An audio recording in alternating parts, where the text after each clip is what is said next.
Y así es, con ese corte con nuestros auspiciadores, los auspiciadores de Radio Cobre Mar, seguimos en este segundo bloque donde nosotros humildemente queremos sacar la constitución, el proyecto de nueva constitución al pizarrón. Para eso tenemos a nuestro gentil fiscal, abogado Jaime Bravo Cox, que nos hablará un poco de una materia que nos interesa a todos esta semana, Jaime, ¿cierto?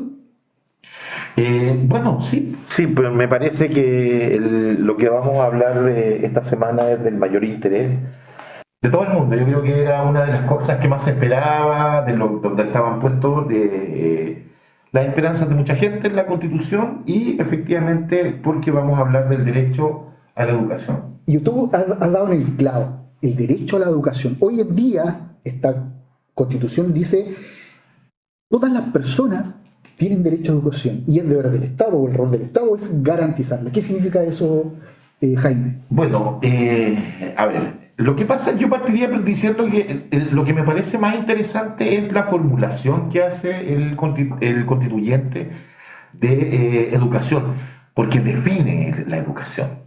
La define como un proceso continuo y menciona las etapas que ello Habla de un sistema.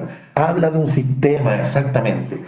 ¿Y qué significa que el Estado garantice? Bueno, significa que finalmente el Estado es el que tiene que otorgarle a todas las personas el acceso a la educación.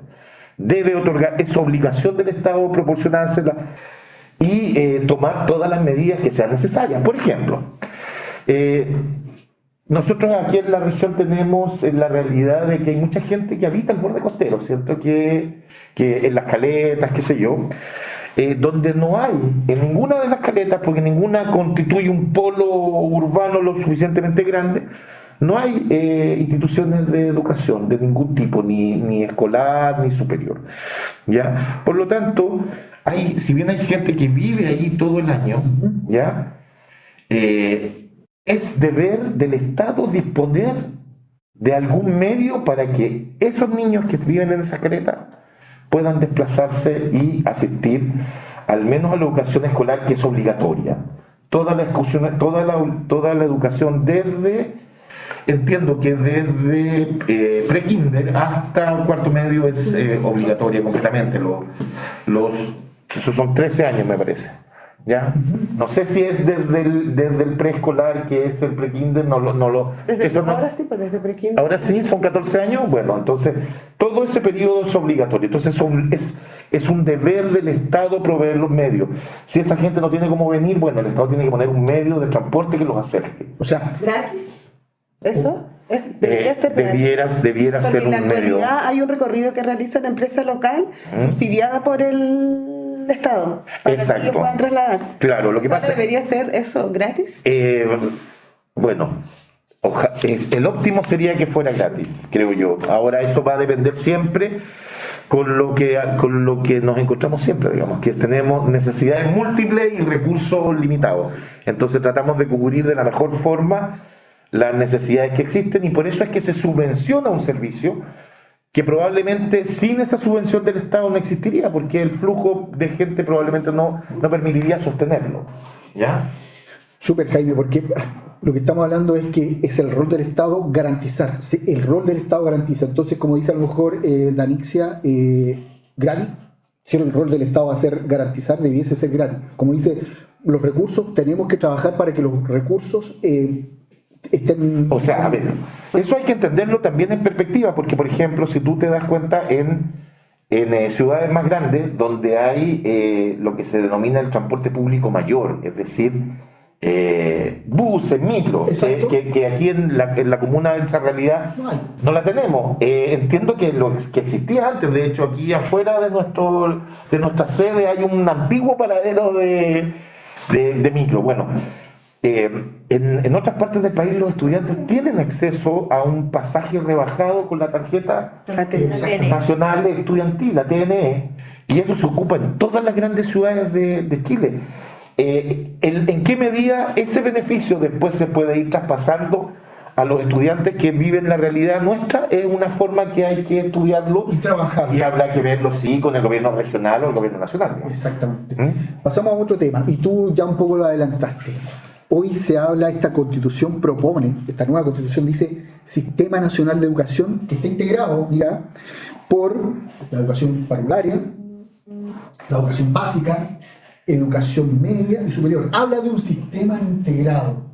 Entonces quiere decir que todo este proceso de la persona, el niño o niña que inicia en la educación parvularia, este sistema lo va encaminando para que finalice en esa educación superior, con un sistema, como dice, con un trabajo colaborativo, con procesos de sinergia positiva, para que este estudiante logre cursar todo ese proceso. Bueno, sí, pues, a ver, de hecho, la existencia nuestra, de nuestra institución, del Centro de Formación Técnica de la región de Atacama, va un poco en esa línea, en el fondo, el garantizar que toda la población del país, sin perjuicio del lugar que se encuentre, sin perjuicio que vive en una zona apartada, tengan acceso a la educación superior, ¿ya? Esa es parte de nuestra misión, y ese es el sistema que se propone, que en el fondo la nueva Constitución propone un sistema integrado. Aquí igual a mí me gustaría hacer un punto, porque en algún momento se habló mucho de que este nuevo proyecto limitaba las posibilidades que tenían los padres, que los padres no iban a poder elegir el tipo de educación de los hijos. Bueno, eso está garantizado en la Constitución, en el nuevo proyecto. Se garantiza el derecho preferente y absoluto que tienen los padres para decidir qué educación quieren para sus hijos. Es decir, ellos pueden decidir si quieren tenerlo en una institución pública o en una institución privada, digamos, con los costos adicionales que estudiar en el área privada va a significar, porque la educación pública, bien lo sabemos, va a tender a ser absolutamente gratuita. Sí. Entonces se lucraría, se seguiría esto del lucro en la educación. O sea, no necesariamente, porque en el fondo que tú tengas un costo asociado no necesariamente significa que eso sea lucro, si al final vamos a ver dónde van esos recursos. Pensemos que Y son para gasto, no es lucro. claro, en el fondo si tú vas a gastar y vas a reinvertir los ingresos en el mismo proceso para mejorar los recursos que tienen los estudiantes, no es lucro. Lucro es cuando tú obtienes una utilidad del tema. Exactamente. ¿Ah? Porque si a lo mejor si los profesores son, a lo mejor un profesor más capacitado que tenga maestría, etcétera, etcétera, a lo mejor cuesta más económicamente pagar el salario del profesor, es un gasto. Entonces necesita exactamente. salir de alguna parte. Y el Estado cubre ciertos gastos, eso está diciendo Javier. Exactamente, y es importante hacerlo presente porque sabes que es un actor muy relevante en el mundo escolar, digamos, en el sistema escolar, son las iglesias. La Iglesia Católica tiene mucha participación en la educación, tiene muchos colegios, las distintas congregaciones, maristas, qué sé yo, salesianos, jesuitas, etcétera, está lleno. Entonces, ellos también colaboran y ellos son parte. Ahora, lo que hay que entender es que ellos van a ser parte del sistema. Sean privados, sean públicos, van a ser parte del sistema igual y están obligados a colaborar y hacerlo en los términos que nosotros estamos diciendo, es decir, sin tener un fin de lucro. Mira, lo que está diciendo, ojo, se lo voy a decir textual para reafirmar lo que está diciendo el fiscal. La libertad de enseñanza es deber del Estado respetarla. Esto comprende la libertad de madres, padres, apoderados, apoderadas, tutores, legales, a elegir el tipo de educación de las personas a su cargo, respetando el interés superior de la autonomía y progresividad de los niños, niñas y adolescentes. O sea, eso que dicen que se va a imponer un tipo de educación, no, acá lo estamos leyendo textual, pero sigue libertad de padres y madres, las personas tutoras, para elegir el tipo de educación que quieren. ¿No es así, fiscal? El modelo, sí, pues el modelo continúa en el fondo con la libertad de elección. Exactamente. ¿Ya? Pero lo importante es la garantía que otorga el Estado, que en el fondo el Estado garantiza la educación a todos los menores. Y bueno, Para poner ejemplos claros, por ejemplo, en época de pandemia se vieron medidas excepcionales. A eso apunta cuando habla de la garantía del Estado. Por ejemplo, los chicos que no podían asistir a los colegios y que no tenían cobertura, se les entregaron bandas anchas móviles, se les entregaron tarjetas con cobertura. Esa es la forma en que el Estado de repente tiene que resolver. Ya va a depender de las circunstancias, pero eso es la garantía. El Estado tiene que hacerse cargo. Pero si el hecho del acceso a la educación superior obligatoria es un derecho adquirido, y si los niños no, estoy hablando de la educación primaria y secundaria, no de la educación superior, y los niños no asisten a clases, es una vulneración de derechos, entonces ya está adquirido. ¿Cuál sería la diferencia en la propuesta de la nueva Constitución a lo que yo está? Porque, por ejemplo, yo tengo entendido que hasta ahora, hoy en día, el Estado sí garantiza la educación de todos, sea colegio privado o público, solo que los colegios privados no intervienen, ¿cierto? Porque no hay dinero de por medio del Estado. Exacto. Pero los privados, ¿cierto?, tienen que regirse por el esquema que ha regido el Ministerio de Educación, o sea, tienen que regirse por las mismas materias, los mismos esquemas. Lo que pasa es que la diferencia que hay que entender es la siguiente. La realidad que existe hoy es decir, mira, ¿sabes qué? Hay que entregar educación universal. Y es de pre-kinder a cuarto medio, ¿ya? Y bueno, nosotros tenemos estos colegios, el resto, bueno, pónganlo ustedes privados para que estudie la gente. ¿Ya? ¿Cuál va a ser la diferencia ahora? La diferencia es, nosotros vamos a poner todos los colegios que sean necesarios. Y si además un privado desea participar, lo puede hacer. Pero en este momento, en el fondo, y ocurre una realidad que no es menor. Escuchábamos a comienzos de año cómo habían regiones en las cuales se decía, no hay matrícula. No hay matrícula. Bueno, eso no podría, en potencial, no podría ocurrir. No podría ocurrir porque el deber del Estado garantizar que cada niño tenga acceso a la educación. Perfecto. Como para ir redondeando, una última frase fiscal. Los estudios de educación superior conducentes a títulos y grados académicos iniciales serán gratuitos en las instancias públicas y en aquellos privados que determina la ley. O sea, está afirmando que aquellas entidades públicas los estudios van a ser gratuitos. Sí, o sea, a ver, es un poco la línea que tenemos ahora. Hay que pensar que en este momento la gratuidad cubre el 60%. O sea, El arancel de referencia, sí, pues. Hasta el 60% de la población, hablemos.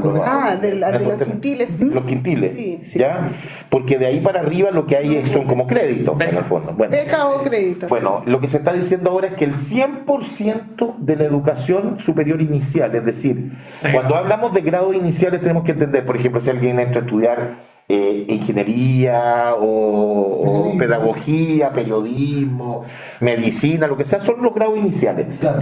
Ya después los grados superiores, magíster o doctorado, eso, bueno, corren de cuenta de cada profesional a su propio costo.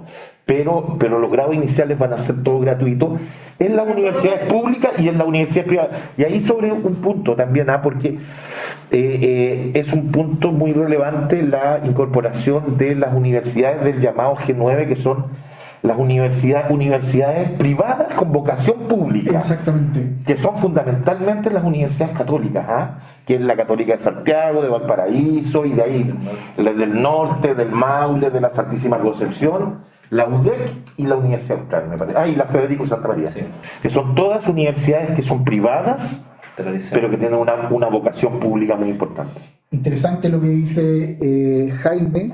Hay muchos parámetros, muchos prismas que analizar de esta nueva constitución, sobre todo educación, pero como la idea nuestra es transmitir educación, educar a la comunidad, estamos diciendo cuáles van a ser las que van a acceder a gratuidad en los grados iniciales. Estamos indicando que sigue el derecho de padres, madres o personas a cargo de los estudiantes a elegir la educación que quieren para sus hijos. Estamos diciendo que el rol del Estado es garantizar la educación. Entonces estamos tratando no de desmitificar, pero sí de transmitir certeza en estos procesos que estamos haciendo, sacando la Constitución al pizarrón fiscal. Exacto, bueno. Entonces, en este momento, disculpe fiscal, nosotros como CFT, al ser una institución pública, Tenemos estudiando con gratuidad que forman parte del 60% de vulnerabilidad en el registro social de hogares, digamos que están que postulan a través de su condición socioeconómica. Ahora lo que propone la Constitución sería que todos los estudiantes que estudien en educación superior en una institución estatal van a tener la educación de manera gratuita, sí, independiente de su nivel el 100% de la matrícula. Estupendo para nosotras, entonces, el hecho de que pueda cambiar esta forma. Es un panorama al cual apuntábamos nosotros en un momento dado. Decíamos, en tal momento, la idea es que todos nuestros estudiantes estudien gratis. Bueno, yo creo que la consigna educación pública, gratuita y de calidad está como calada bien profundo es un anhelo muy profundo, siento yo, de transversal de las personas, y un poco en la línea que plantea el nuevo texto es hacerse cargo de ese anhelo. Porque hay que al menos manifestar la voluntad. Los recursos, bueno, habrá que allegarlos de alguna manera en algún momento, pero la voluntad es lo fundamental y esa está puesta sobre el texto. Correcto. Así estamos sacando permanentemente, vamos a ir con distintas temáticas, ya analizamos los principios generales de la propuesta de nueva Constitución. Hoy día tocamos un tema de educación, a lo mejor lo vamos a abordar después, pero estamos tratando de sacar en estas poquitas semanas que nos quedan la nueva Constitución en el pizarrón para que la gente se informe, para que esté informada. Y en este proceso que está tan importante, Jaime, vote informado, ¿no es así? Así es, porque eso es lo fundamental, tener claro que la votación del día 4 de septiembre es obligatoria, que usted puede optar las personas podrán optar libremente por cualquiera de las dos opciones, pero lo importante es que se informen por lo que efectivamente dice el texto y no por lo que alguien le dijo que decía, y vote en consecuencia. Correcto. Y si nosotros podemos ayudar con estos procesos, mucho mejor. Así estamos llegando al término de nuestro segundo capítulo de Su Vecino CFT. Los esperamos para la próxima semana en un nuevo programa a través de Radio Cobre Mar, la radio más escuchada de la provincia de Chañaral. Agradecer a todos los que nos sintonizaron y los esperamos, como dijimos, la próxima semana. Muchas gracias a todos los que hoy nos compartieron este panel que se ha ido enriqueciendo. Danixia ya nos dijo que para la próxima semana lo más probable es que tengamos algunos estudiantes invitados. Así que muchas gracias a todos y a todas. Gracias.